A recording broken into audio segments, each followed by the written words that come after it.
So what is going on, Kingdom Hearts fans? It's your boy Amaziah here, bringing you guys some news and information. Today we're going to be talking about the box art. I feel like this is one of the biggest topics people are going to be worried about right now. So I wanted to talk about the box art first, and this is just going to be the first video that's going to be uploaded today. Stay tuned for more videos later on, as of course you go on throughout your day with school and work and stuff. As you of course get your little break times, these videos will be out to of course serve you guys a little bit of content here and there throughout the day and going forward throughout the rest of the week and weekend. So what we see here in this box art is what I believe to be a completely new area, and the reason why I feel this is a completely new area is specifically because of the new clock tower that we see within this world. Whether or not this is a real world within Kingdom Hearts 3, we don't know for certain. However, to my knowledge, I do believe that every box art has had that one original Kingdom Hearts world on its cover, with the exception being of course the portable games, so Birth by Sleep 305 Days Over 2, and of course Kingdom Hearts Recoded, and as well as Chain of Memories. So those games didn't really have, like, you know, the box art, well, I should say the side games, the spin-off games, but the numeric entries 1 and 2 both featured of course their one original world that was introduced within said game. So we had with Kingdom Hearts 2, we had of course Twilight Town in the background, and of course in Kingdom Hearts 1 we had Traverse Town as the background. So with this, I feel like this is potentially the mysterious Cable Town that was mentioned back in 2014 that we have still yet to see personally out within the public.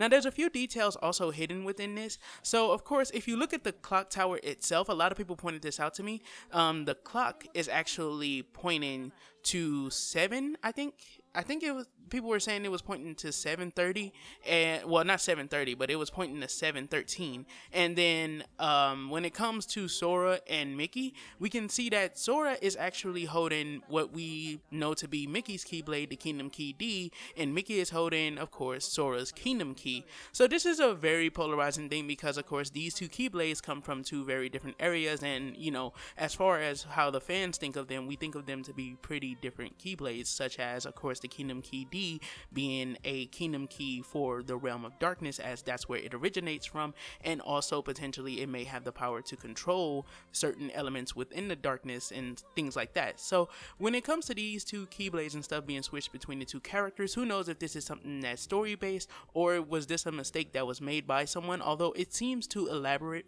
to me for it to be a mistake, because we see the keychains are exactly on the mark. Of course the Keyblades themselves, they're too well drawn, there's so much detail, everyone else's details and stuff are pretty much on point. So why in the world would these two characters and the Keyblades that they hold be the one thing that they fail to realize, oh shit, we put the wrong color on the two Keyblades? Now this could actually be the case, and we may see a change a little bit later on before the game finally ships, but of course this is still something I feel like is too elaborate. Another thing to point out here is that there's one of those of course Darklings from Kingdom Hearts Union Cross or Kingdom Hearts Chi, whichever one you want to call it, as it's had 3 names now. We can see one of these little Darklings and stuff who seems to be lingering over a light.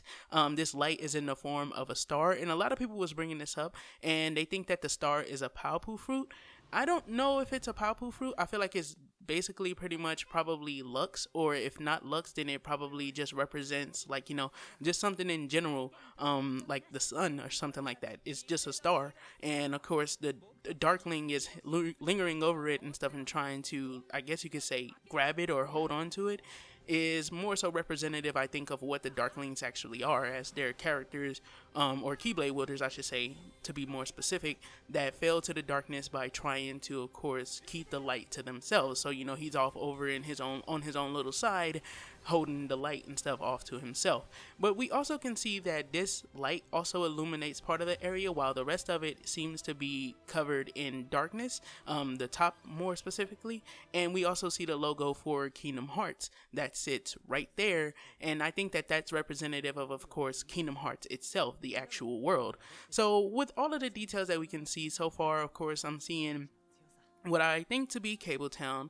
I'm seeing Kingdom Hearts and stuff in the darkness, this new light that's at the bottom where the Darkling is. The Darkling itself, who could this potentially be? A lot of people actually brought up that this could be what will happen to Xehanort, as of course Tetsuya Nomura did mention sometime in the past that there's no true concept of death within Kingdom Hearts, meaning that of course as far as we've gotten, and I think he said this around the time when Birth by Sleep came out, as far as we've gotten, no one has actually truly 100% died. Like, no one has died. There's only been characters that have had their hearts set free, and then of course the Keyblade wielders who quote unquote died. We learned the truth about them, and what happened to them was Kingdom Hearts took in all of those hearts. So definitely it seems like, of course, there's no true concept of death within Kingdom Hearts. So maybe this will be the fate that will actually befall Master Xehanort, although it would be kind of weird because, you know, Master Xehanort is a man that seems to understand that, of course, the difference between letting your heart be corrupted and using darkness to your own benefits. So that's kind of weird to me. We also get to see like the full designs of what I'm guessing will be everyone's design during Kingdom Hearts 3, and I think everyone looks cool. Everyone looks perfectly fine, you know. The Days trio, I love the fact that they're still, you know, in their black coats because that was something that was iconic for them. The Birth by Sleep trio, their clothes won't change. Sora, Riku, Kairi, and Mickey, their clothes have changed, and then Donald and Goofy, they're still dressed exactly the same. One thing that's very interesting to me is that, you know, we have a lot, the Keyblade wielders at the top, which would be Mickey, Sora, Kairi, and Riku. 3 of them are actually wielding their Keyblades. However, Riku isn't wielding his Keyblade. And for what reason? Maybe it's just something that Nomura just decided not to do. But maybe it wouldn't fit like on the screen because we know Braveheart is it's a pretty sizable Keyblade, so maybe it wouldn't fit in the image without of course obscuring something else, and of course being still at a good I guess you could say proportion compared to like his body and of course, you know, the actual image itself. So maybe that's why he isn't holding it, because we definitely can see his hand, and his hand does look like he was originally going to have Braveheart within his hand, but we see the rest of the Keyblade wielders are actually wielding their Keyblades. So other than that, one more detail I wanted to point out that a lot of people actually pointed out is how Naminé is off to herself. Now, another thing about Naminé as well is that I'm pretty sure no one was truly expecting her to have any kind of interjection within this story. However, we do know from, of course, I believe 2016 when we had the orchestra tour or something like that. If you remember, they did the little message and stuff with Naminé in which she talked to Terra and she was telling him that someone will come along, and of course it will be a woman that he knows of, and when she comes to him, you know, to guide her in the right direction, and as that would be something that would, you know, play into the future. If he guided her in the right direction, it would play into the future and stuff. So it seems like this whole thing with Naminé, we know that whole thing and stuff isn't going to happen in the game. It's something that they took out of the game script, I think, to actually put into that moment, interject it there. But when it comes to like Naminé, who knows what kind of role she'll actually play, and being off to herself is something that's very representative of the character that Naminé has pretty much been throughout the whole series, in which she has always been, you know, besides in Chain of Memories when she was forced to do what she did to Sora, besides that, of course, she's always been truly, you know, down for everyone else, even at the detriment of her own happiness. So she's always just been willing to give and give and give, and now we see that she's here off by herself, which is kind of funny because they could have just literally stuck her with Xion, Roxas, and Lee, but of course they decided not to. So who knows why this is the case here. A lot of people were pointing this out. It more so made them emotional, but a lot of people pointed it out, and I definitely think that that's very interesting personally as well.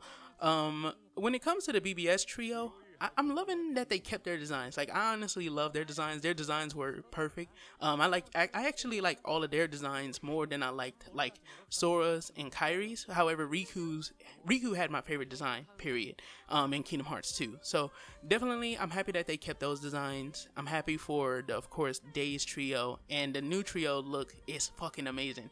But that's all I think we have to talk about here within, of course, the box art of Kingdom Hearts 3. Well, there's also that little cat. That little cat, people was pointing that out. I saw somebody say that they thought it was Traverse Town, like a new area, like how we had in Dream Drop Distance.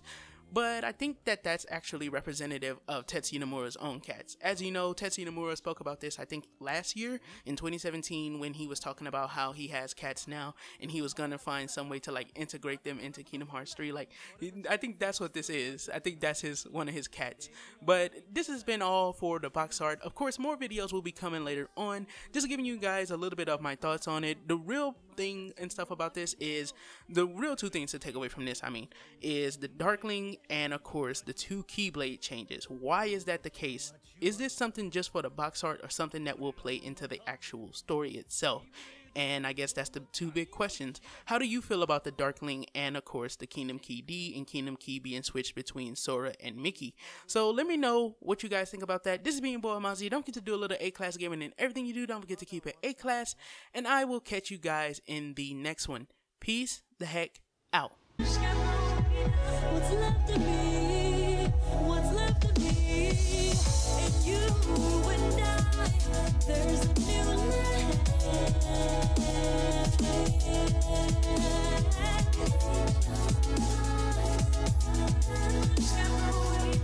Sanctuary, my sanctuary, where fears and lies melt.